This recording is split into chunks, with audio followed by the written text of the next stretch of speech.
सबैलाई जय मसीह। सभी को जय मसीह के। तपाईँ धन्यवाद। तपाईँ यो जाडोको समय पनि यति रातको समय यो संगति प्रार्थनाको लागि आउनुभयो। आप लोगों को मैं हृदय से विशेष धन्यवाद देता हूँ कि आप लोग ऐसे ठंड के मौसम में भी प्रेयर के लिए यहाँ आए। अनि यसले बुझाउँछ कि तपाईँले परमेश्वरलाई प्रेम गर्नुहुन्छ भनेर। इसीलिए समझ में आता है कि बुझाता है कि परमेश्वर से आप बहुत प्रेम करते हैं। अनि म यहाँ आउँदै गर्दाखेरि मैं जब आ रहा था मैले मनमा नै प्रभुसँग प्रार्थना गर्दै थिएँ, प्रभु मैले यो सङ्गतिमा मान्छे भेला हुँदैछ, मैले के भन्नु पर्यो, जबसम्म तपाईँ बोल्नुहुन्न तबसम्म त मैले केही पनि भन्न सक्दिनँ भनेर प्रार्थना गर्दै थिएँ। मैं जब गाड़ी में यहाँ आ रहा था तो मन में प्रार्थना कर रहा था, प्रभु यीशु मसीह मैं आपसे प्रार्थना करता हूँ। मन में प्रार्थना कर रहा था, इस जगह में जब तक आप न बात करें मैं क्या कहना है क्या नहीं कहना है मैं नहीं जानता, आप मुझसे बात कीजिए। परमेश्वरले मेरो हृदयमा मलाई भन्नुभयो। तब परमेश्वर मेरे अंदर हृदय आत्मा में बात किया और बोला, अनि यो वचनहरू उहाँ दिनुभयो। उसके बाद में ये वचन मुझे परमेश्वर ने आते समय में रास्ता में दिया। यो वचन चाहिँ आज तपाईँको लागि अगमबानी पनि हो। ये वचन आज आपके लिए एकदम भविष्यवाणियां हैं आप लोगों के लिए। तपाईँ यहाँ जति विश्वास गर्नुहुन्छ, जितने लोग आप यीशु मसीह को यहाँ पर विश्वास करने वाले लोग उपस्थित हैं, विश्वासले प्रार्थना गर्न आउनु भएको छ, और जितने भी विश्वास के द्वारा यहाँ प्रार्थना करने के लिए आप बैठ रहे हैं, यो वचन नै तपाईँको लागि आजको 2025 को लागि तपाईँको लागि भविष्यवाणी। ये जो मैं आज वचन बोल रहा हूँ ईश्वर का परमेश्वर का पवित्र वचन, यही आपके लिए 2025 का जो भविष्य के लिए भविष्यवाणी है। सायद मैले तपाईँलाई हात राखेर तपाईँलाई भविष्यवाणी नदेला, शायद ये मान लीजिए आज आपके सिर में हाथ रखकर हम भविष्यवाणी आपके सिर में हाथ रखकर करें या ना करें, तर यो एउटा जान्नुहोस् कि यो तपाईँको लागि साँचो ईश्वरबाट आएको भविष्यवाणी हो। परंतु अभी जो बाइबल का वचन मैं आपके बीच में प्रचार में जा रहा हूँ, जो आपके बीच में लेके आ रहा हूँ, यही आपके लिए मुख्य और मेन भविष्यवाणियां हैं। उत्पत्ति 1:14 हामी हेर्नेछौँ। यहाँ पर उत्पत्ति 1:14 परमेश्वर के वचन हम लोग देखेंगे। फिर परमेश्वर ने कहा, दिन को रात से अलग करने के लिए आकाश के अंतर में ज्योतियां हो और वे चिन्हों और नियत समय और दिनों और वर्षों के कारण हो। यहाँ भन्छ दिन र रात छोडेपछि त्यो चिन्हहरू, मौसमहरू, ऋतुहरू त्यसले चाल पाओस् भन्छ। यहाँ पर उत्पत्ति 1:14 में बोल रहा है, दिन और रात हो और यह चिन्ह हो, ज्योति हो और ऋतु हो और अलग अलग चिन्ह हो और वर्ष हो। चिन्ह अनि समय र दिन अनि वर्ष भनेको छ। चिन्ह, समय, दिन और वर्ष। यो चिन्ह अनि समय भन्छ। यह चिन्ह और समय बोला गया है। अंग्रेजीमा चाहिँ सिजन भन्छ। इंग्लिश में इसको बोला गया सीजन। सिजन अथवा ऋतु पनि हो एउटा। ये सीजन ऋतु। अनि परमेश्वरले तपाईँको जीवनमा अब ल्याउनु आँटेको ऋतु, तपाईँ कुन ऋतुबाट भएर जानुभयो त्यो कुरो परमेश्वरले तपाईँलाई बोल्नु चाहनुहुन्छ वचनबाट। आज आप किस ऋतु से होते हुए गुजर गए, उसी ऋतु के बारे में अभी इस वक्त परमेश्वर आपसे बात करने जा रहा है। उपदेशक 3 अध्यायको हामी 1 देखि लिएर 11 सम्म हेर्नेछौँ। स्वोपदेशक जो 3 अध्याय है, हर एक बात का एक अवसर और प्रत्येक काम का जो आकाश के नीचे होता है एक समय है। हरेक कुरोको सिजन छ र हरेक जो आकाशको मुनि गरिन्छ त्यसको उद्देश्य छ भने यहाँ बोला गया है कि हरेक का एक सीजन है और आकाश के नीचे नीचे एक समय होता है। संसारमा पनि हामीले हेर्यौँ भने संसार में भी जब हम देखते हैं कुनैको स्थायी छैन।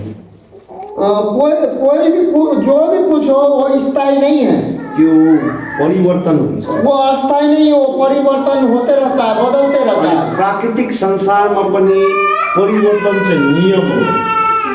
प्राकृतिक समय में भी परिवर्तन एक नियम है। आज तपाईले आफ्नो गाउँलाई हेर्नुहोस्, आज जो भन्दा नि 20 वर्ष अगाडि तपाईको गाउँ कस्तो थियो। अब मान लीजिए आप अपने गांव को 20 वर्ष पहले थोड़ा सोचिए, वो गांव कैसा था। अनि 20 वर्षको बादमा आज तपाईले आफ्नो गाउँलाई हेर्नुहोस् कस्तो छ। और 20 वर्ष के बाद में आप अपने गांव को देखिए, वो चेंज हुआ, बदल गया, कैसा है। 20 वर्षभन्दा अगाडि आफ्नो जीवनलाई हेर्नुहोस् कस्तो थियो। आप 20 साल पहले अपने जीवन को देखिए कैसा था। 20 वर्षको बादमा आफ्नो जीवन कसरी हेर्नुहोस्। अपने 20 वर्ष के बाद अपना जीवन देखिए कैसा है। या 5 वर्षको बादमा, या 5 साल के बाद, या 10 वर्षको बादमा, या 10 साल के बाद, या 1 वर्षकै बादमा हेर्नुहोस्, या 1 ही साल के बाद। परिवर्तन चाहिँ प्राकृतिक संसारको पनि नियम हो। क्योंकि परिवर्तन प्राकृतिक जो संसार का है वो भी नियम है। अनि परमेश्वरको राज्यमा पनि परिवर्तन हुने कुराहरू छ। परमेश्वर के राज्य में भी परिवर्तन बदलने वाला बात है। अनि तपाईं र हामी यीशु प्रभुलाई ग्रहण गरेको कारणले परमेश्वरको राज्यभित्र प्रवेश गरेको छौँ। आप और हम प्रभु यीशु मसीह को ग्रहण करने के कारण हम लोग भी परमेश्वर के राज्य में प्रवेश कर चुके हैं। अनि हाम्रो जीवनमा पनि ऋतुहरू परिवर्तन हुँदैछ। हमारे जीवन में भी जो ऋतु है वो परिवर्तन हो रही है। मलाई मेरो कुरा सुन्नु हुँदैछ? आप मेरी बातों को समझ रहे, सुन रहे हैं। तपाईं र हामी परमेश्वरको राज्यमा पसेको छौँ। आप और हम परमेश्वर यीशु मसीह को ग्रहण करने के कारण परमेश्वर के राज्य में प्रवेश कर चुके हैं। परमेश्वरको राज्यमा पस्दाखेरि पनि त्यहाँ पनि ऋतुहरू समयहरू बदलिन्छ। परमेश्वर के राज्य में प्रवेश करते समय भी ऋतु और समय बदल जाता है। 2 हेर्छौँ, वहाँ पर 2 में इस प्रकार से लिखा है, जन्मिने एउटा समय छ, मर्ने एउटा समय छ। यह कहा गया कि जन्म का समय और मरण का भी समय है। हामी यीशु क्रिस्टमा नयाँ गरी जन्मिएको छौँ। आज हम लोग मसीह यीशु में जो विश्वास करते हैं, नया करके जन्म लिए हैं। अनि हामी मर्छौँ पनि। और एक दिन हम लोग शरीर है मर भी जाएगा। पहिलो मृत्यु चाहिँ बपतिस्माको समय हुँदै गरेको हुन्छ। और पहला मृत्यु जो यीशु मसीह को ग्रहण करते हैं, हम लोग बपतिस्मा लेते हैं, वो पहला मृत्यु हमारा उसी समय होता है। यो बपतिस्मा डुबाएर यसरी डुबाएर हामी यसरी निकाल्छौँ।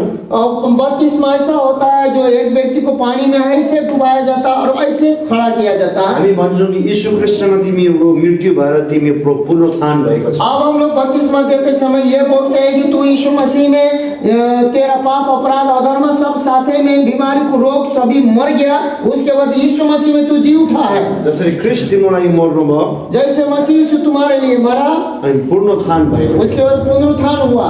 यो बपतिस्माको पहिलो चिन्ह हो कि हामी मर्छौँ। ये पहला जो मसीह यीशु में विश्वास करते हैं, बपतिस्मा पहला चिन्ह है कि हम लोग मर जाते हैं। तपाईँ पनि मर्नु भएको छ, म पनि मरेको छु। आप भी जो विश्वास करते हैं मर चुके हैं, मैं भी मर चुका हूँ। तर हामी फेरि जिउँदो पनि हुन्छौँ। फिर हम लोग मरते ही नहीं रहते, जीवित भी हो जाते हैं। आज तपाईँलाई म एउटा कुरा के भन्न चाहन्छु भने, आज आपको एक बात, जरूरी बात क्या बोलने चाहता हूँ मैं, तपाईँको जे पनि मरेर गयो नरोनुहोस्। आप जितना भी नष्ट हो या मर गया, खो गया, जो भी हुआ, आप मत रोइए।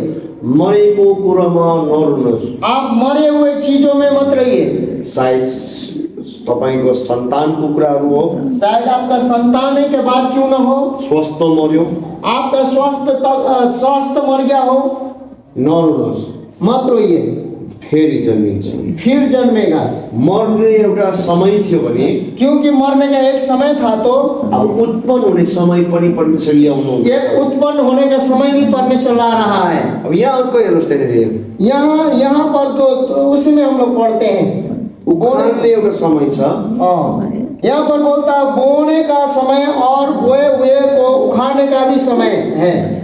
रोप्ने एउटा समय छ र निकाल्ने त्यसलाई एउटा समय छ। एक जैसे कि यहाँ बोलता है रोपने का समय भी है, निकालने का समय भी है। आज तपाईले जुन धार्मिकताको जीवन बिताउनुहुन्छ, जो आप इस समय धार्मिकता के जीवन मसीह यीशु में व्यतीत करते हैं, जो तपाईले आफ्नो रुपैयाँ पैसाले परमेश्वरको काम गर्नुहुन्छ, जो आप अपने पैसा रुपया के द्वारा परमेश्वर की सेवा काय के काम करते हैं, जो तपाईँ प्रार्थना गर्नुहुन्छ, जो आप प्रार्थना करते हैं, जो यसरी तपाईँ विश्वास योग्य भएर संगतिमा आउनुहुन्छ, जो ऐसे विश्वास योग्य होते हुए संगति, परमेश्वर की संगति में आते जाते रहते हैं, असल कुरो तपाईले रोप्नु भएको, ये असल चीज जो है आप बो रहे हैं, रोप रहे हैं। अनि यो कुरोको कटिनी गर्ने समय पनि परमेश्वर दिनुहुन्छ। ये सारी चीजों का जो कटनी करने के समय भी परमेश्वर देगा। इस कारणले निराश नहुनुहोस्, नथाक्नुहोस्। यो कुरा इसीलिए निराश मत होइए, क्या आपने खो दिया, क्या हुआ। 3 में बोला गया है कि घात करने का समय और चंगा करने का भी समय। यहाँ भन्दछ मार्ने एउटा समय छ, निको पार्ने एउटा समय छ। यहाँ बोल रहा है मारने का एक समय है, चंगा करने का एक समय है। सायद तपाईँको आज जो बिजनेस मर्यो होला, आज आप किसी बिजनेस आपका मर गया हो, सायद तपाईँको सपना मर्यो होला, आज शायद आप किसी चीजों को भविष्य में सपना देख रहे थे ऐसे करेंगे, वो खत्म हुआ हो। तपाईँको स्वास्थ्य मर्यो होला, आज शायद आप क्या बोलते हैं अस्वस्थ हैं, आपका स्वास्थ्य मर गया हो शरीर से। परिवारभित्र शान्ति मर्यो होला, और परिवार में जो मेल मिलाप होना चाहिए अशांति होने के कारण वो सब मर गया होगा। सबै कुरो निको हुने समय पनि आउँदैछ। परंतु सब कोई चंगा होने का समय भी आएगा, आ रहा है। परमेश्वरले तपाईँलाई त्यो समय ल्याउनुहुँदैछ। वो परमेश्वर सेनाओं का यहोवा स्वयं वो समय आपको देगा। भत्काउने एउटा समय छ नि, निर्माण गर्ने एउटा यह समय बोल छ। रहा है कि तोड़ने का एक समय है, ढाने का एक समय है और बनने का भी एक समय है। तपाईँको जीवनमा भत्किनुसम्म तपाईँ भत्किनु भएको होला। जीवन में जो ढाना जितना ढाना चाहिए था, जितना गिरना चाहिए था, गिर गए होंगे। तर परमेश्वरले तपाईँलाई निर्माण गर्नुहुँदैछ। परंतु परमेश्वर आपको निर्माण करेगा। मेरो चाहिँ तपाईँ निर्माण पनि गर्नुहुँदैछ। परमेश्वर यहोवा आपको निर्माण भी करेगा। जो भी आपने खोया है, जो भी आपका ढह गया है।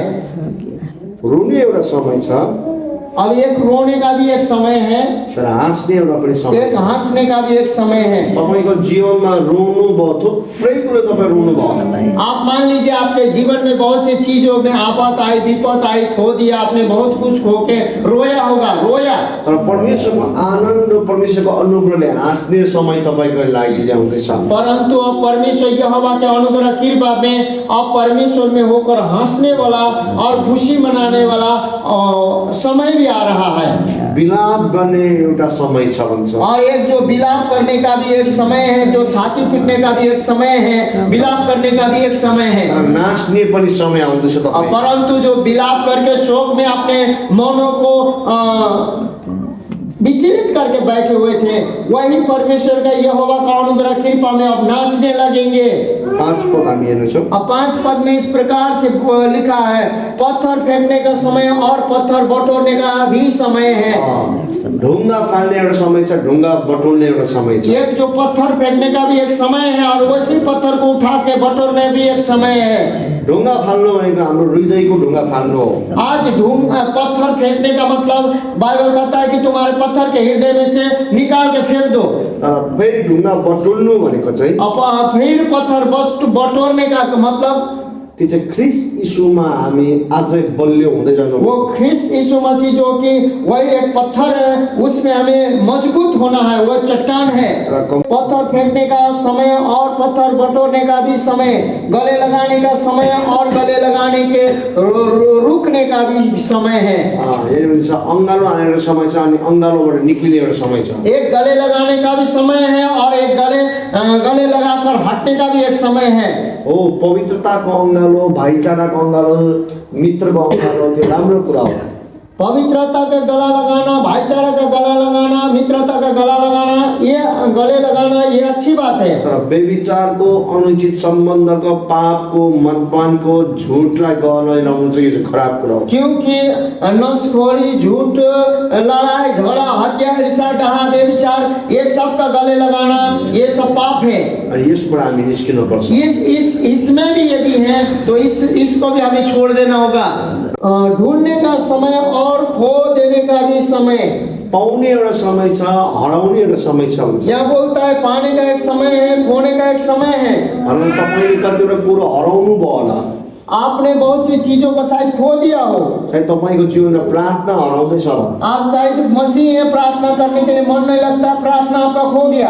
तपाईँको विश्वास हराउँदैछ होला। शायद आप मसीह हैं लेकिन विश्वास खो रहा है धीरे धीरे। तर तपाईँले अब त्यो फेरि पाउने समय आउँदैछ। परंतु परमेश्वर का ये वाणी है कि फिर से आप उसको फिर से नए सिरे से प्राप्त करेंगे। राख्ने एउटा समय आउँदैछ, फ्याल्ने एउटा समय आउँदैछ। यहाँ बोल रहा है कि एक रखने का भी एक समय है, फेंकने का भी एक समय है। राख्ने के असल परमेश्वरको कुरो। रखना क्या है? असल परमेश्वर का वाक्य वचन। फ्याँक्ने के हो? व्यभिचार, घमण्ड, मूर्खता।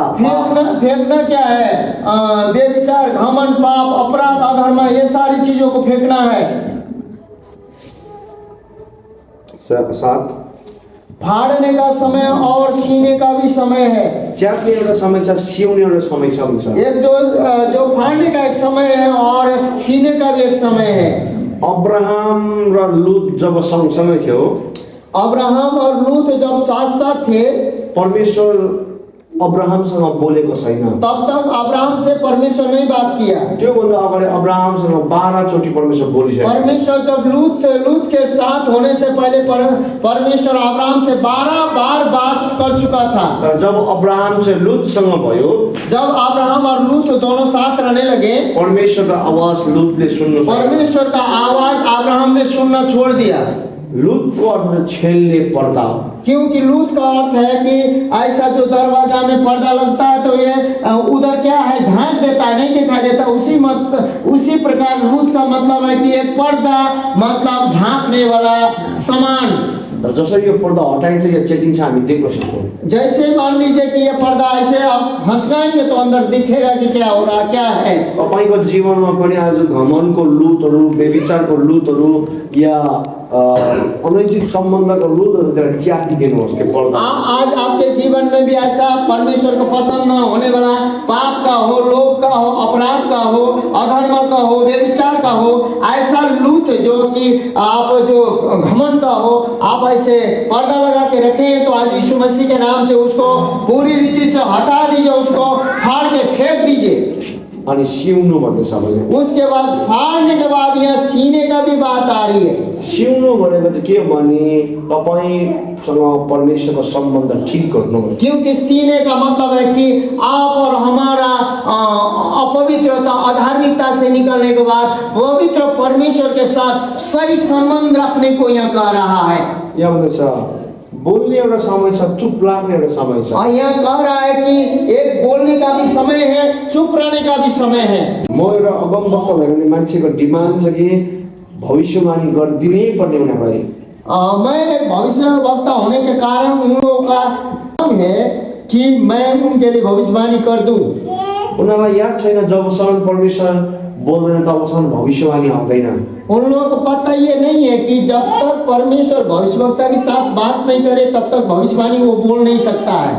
त्यो फाल्टो कुरो मसँग परमेश्वर बोल्नु, वो अच्छी बात है। वो दूसरी बात है कि परमेश्वर इनसे बात करता है, मुझसे बात करता है। तर परमेश्वर आफ्नो दिव्य वचनबाट पनि बोल्छ।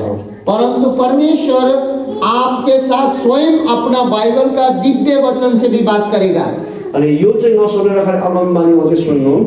ये जो दिव्य वचन जो आपके हाथ में बाइबल है उसको न सुनकर खाली भविष्यवाणी सुनेंगे तो यसले गडबड ल्याउँछ। इससे आपका जीवन गड़बड़ा सकता है। हमेशा ये नहीं रहेगा, गड़बड़ा भी सकता है। किनकि भविष्यवक्ता तपाईसँग सधैँभरि हुन्छ। क्योंकि भविष्यवक्ता आपके उठते समय, बैठते समय, खाते समय, पीते समय, हर समय भविष्यवक्ता नहीं रहेगा।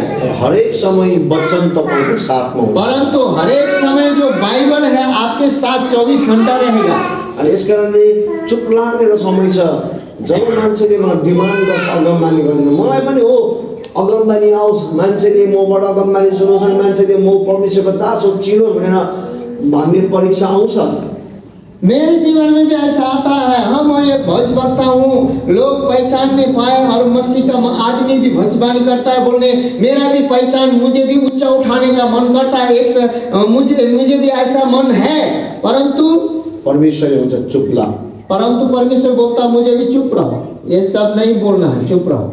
यति बेला चुप लाग्नै पर्छ। अब हमको भी उस समय चुपचाप बैठना पड़ेगा। कोही बेला तपाईँलाई पनि परमेश्वरले सिकाउनुहुन्छ चुप लाग्नु। कभी कभी आपको भी परमेश्वर ऐसा सिखा सकते हैं, चुप रहो, शांत रहो। कैसे? उदाहरणको लागि यो दिनहरूमा मैले ठुलो एउटा चुनौती छ अनि मेरो माग पनि छ। त्यो चाहिँ मैले परमेश्वरमा मैले पाउनै पर्छ भनेर मेरो विश्वास र प्रार्थना छ। कैसे? अब यहाँ पर आपको मैं नहीं बता सकता हूँ। मेरा भी परमेश्वर यीशु मसीह में बहुत बड़ा मांग है और उसमें मैंने मुहर लगा दिया कि मुझे पाना है तो पाना ही है। अनि परमेश्वरको वचनको प्रतिज्ञामा उभिरहेको छु। और मैं वो परमेश्वर का लिखित वचन के प्रतिज्ञा में मैं भी खड़ा हूँ। आपने ये बाइबल में लिखा है तो लिखा है, मुझे पाना है तो पाना है। अनि कति कुरो परमेश्वर म आफैसँग बोलेको कुराहरू छ।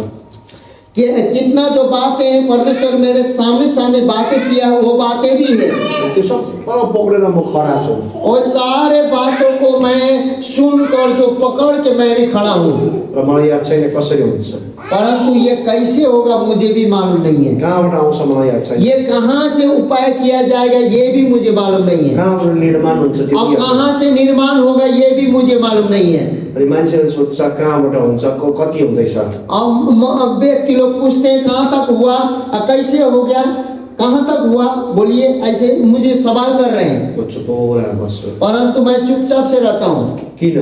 क्यों? त्यो बोल्ने समय होइन, क्योंकि वो बोलने का समय नहीं है, त्यो विश्वासमा खडा हुने समय। वो समय बोलने का नहीं है, विश्वास में चुपचाप से खड़े रहने का समय है। धेरैचोटि विश्वासमा मजबुत बनिँदै गर्दाखेरि बोल्नु होइन, हामी शान्त बस्नु। क्योंकि बहुत बार हम लोग जब विश्वास में मजबूत होते जाते हैं तो ज्यादा नहीं बोलना चाहिए, हमें शांत रहना चाहिए। 8 हेर्नेछौँ हामी। प्रेम करने का समय और बैर करने का भी समय। यहाँ भन्छ प्रेम गर्ने एउटा समय छ, घृणा गर्ने एउटा समय छ। यहाँ प्रेम करने का एक समय है, घृणा करने का भी एक समय है। हामीले कसैलाई परमेश्वरलाई प्रेम गर्नुपर्छ, पापलाई घृणा गर्नुपर्छ, तर पापीलाई चाहिँ प्रेम गर्नुपर्छ। उस समय भी हमें आता समय बोलने का, प्रेम करने का एक समय होता है जो परमेश्वर को प्रेम करना चाहिए, पाप को घृणा चाहिए। और क्योंकि परमेश्वर पाप को घृणा करता है, पापी को बचाने चाहता है। आमीन। युद्ध गर्ने एउटा समय छ, लड़ने का भी एक समय है, युद्ध करने का भी एक समय है, शान्तिमा बस्ने एउटा समय, और एक मेल मिलाप करने का भी एक समय, और शांति से रहने का भी एक समय है। युद्ध भनेको आत्मिक युद्ध हो। ये युद्ध जो शारीरिक युद्ध नहीं है, आत्मिक युद्ध है। अनि हामी शान्तिसँग पनि बस्नुपर्छ कोही बेला। इसीलिए कभी कभी हम लोग शांत के साथ, शांति के साथ भी रहना चाहिए। आज क्रिस्चियन खाली शैतानले यो गर्यो वो गर्यो, यीशु मसीहको नाममा शैतान भाग भाग 24 घण्टा खाली शैतान भाग भाग, यो बेकारको युद्ध लडिरहेछ। क्योंकि कभी कभी आजकल क्रिश्चियन मसीह लोग क्या करते हैं, परमेश्वर के साथ संबंध नहीं रखकर क्या बोल रहे हैं, शैतान भाग, तूने ये गिर दिया, शैतान वो कर दिया, शैतान शैतान भाग, शैतान यीशु के नाम में भाग करके बैठे हुए हैं। अलि शैतानले यो गर्यो, शैतानले एक्सिडेन्ट गरिदिन्छ, शैतानले यो गरिदिन्छ। वास्तवमा शैतानले एक्सिडेन्ट गर्न सक्दैन जबसम्म हामी मुखले बोलीले हामी घोषणा। आदमी लोग बोलते हैं कि जब शैतान ने एक्सीडेंट कर दिया, वो कर दिया, क्या क्या कर दिया, हानि कर दिया, जोखिम कर दिया। जब तक हमारे मुंह से शैतान एग्री किसी बात को नहीं करवाता, तब तक शैतान का करने का औकात ही नहीं, वो कर नहीं सकता। यदि शैतानले तपाईलाई बार-बार छुँदैछ भने यीशुको रगत चाहिँ शक्तिहीन हुन्छ। आपको यदि बार-बार शैतान छू रहा है, अटैक कर रहा है, तो यीशु का लहू जो है शक्तिहीन हो जाएगा। कति कुरो चाहिँ शैतानले, कति कुरो चाहिँ सावधानी छ भने बाँचिहाल्छ। क्योंकि बहुत बार शैतान से नहीं, कितने बात हमें सावधानी से चलना चाहिए और सावधानी बरतना चाहिए, त्यसले बाँचिहाल्ने कुरा हो। उससे हम बच जाएंगे। शैतान डाक्ने कुरा होइन। वो शैतान को हर समय डांटने की जरूरत नहीं है। त्यस कारणले युद्ध बेसी नलड्नु, शान्तमा पनि बस्नु। इसीलिए युद्ध ज्यादा नहीं लड़िए, परमेश्वर शांति का राजकुमार है, शांति में रहिए। लड़ाई का समय और मेल का भी समय है। काम करने वाले को अपने परिश्रम के क्या लाभ होता है। मैंने उस दुख भरे कामों को देखा है जो परमेश्वर ने मनुष्य के लिए ठहराया है कि वे उसमें लगे रहें। उसने सब कुछ ऐसा बनाया कि अपने अपने समय पर वे सुंदर होते हैं। फिर उससे मनुष्य के मन में अनंत काल का ज्ञान उत्पन्न किया जाता है। तो भी जो काम परमेश्वर ने किया है वह आदि से अंत तक मनुष्य समझ नहीं सकता। अब अन्तिममा चाहिँ यहाँ भन्दैछ उहाँले सबै कुरो आफ्नो समयमा सुन्दर बनाउँछ। यहाँ पर बोल रहा है कि परमेश्वर अपने समय सब कुछ सुंदर बनाता है। अनि परमेश्वरले सुरुदेखि अन्तसम्म गरेको कुरा मान्छेले तर बुझ्दैन हुन्छ। परंतु यहाँ कहा गया है कि परमेश्वर ने शुरू से लेकर अंत तक जो किया हुआ काम मनुष्य कभी नहीं समझ सकता। आज तपाईलाई लाग्ला के भयो, कसो भयो, आज आपको लग सकता है क्या हो रहा है, क्या नहीं हो रहा है, क्या हो रहा है, मेरो जीवन बर्बाद भयो, मेरो सबै मरेर गयो, अब मेरा जीवन बर्बाद हुआ, मेरा सब खो गया, मर गया, मेरो केही रहेन, मेरा कुछ भी नहीं बाकी रहा। अनि तपाईँले विश्वास गर्नुभयो भने आप यदि विश्वास करेंगे उपदेश 3:11 अनुसार सबोपदेशक 3:11 में परमेश्वरले आफ्नो समयमा सबै कुरो सुन्दर बनाउला। परमेश्वर के वचन में लिखा है कि परमेश्वर अपने समय में सब कुछ सुंदर बनाने जा रहा है। यो वर्ष तपाईको लागि परमेश्वरले समय ल्याइदिएको छ।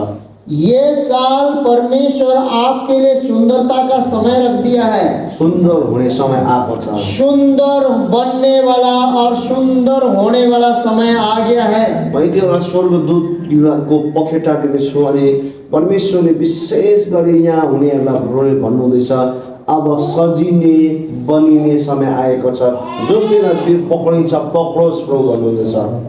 यहाँ पर मैं देख रहा हूँ कि स्वर्गदूतों का उपस्थित हो चुका है। स्वर्गदूत अपने पंखों को हिलाते हुए उड़ते हुए यहाँ आया है और पवित्र आत्मा में सजने और संवरने का समय यही है। सजो और सबरो, जो सजोगे सबरोगे, इस बातों को पकड़ोगे, तुम्हारा भविष्य इसी वक्त से परमेश्वर पूरी रीति से बदल देने वाला है और सब कुछ ठीक करने वाला है।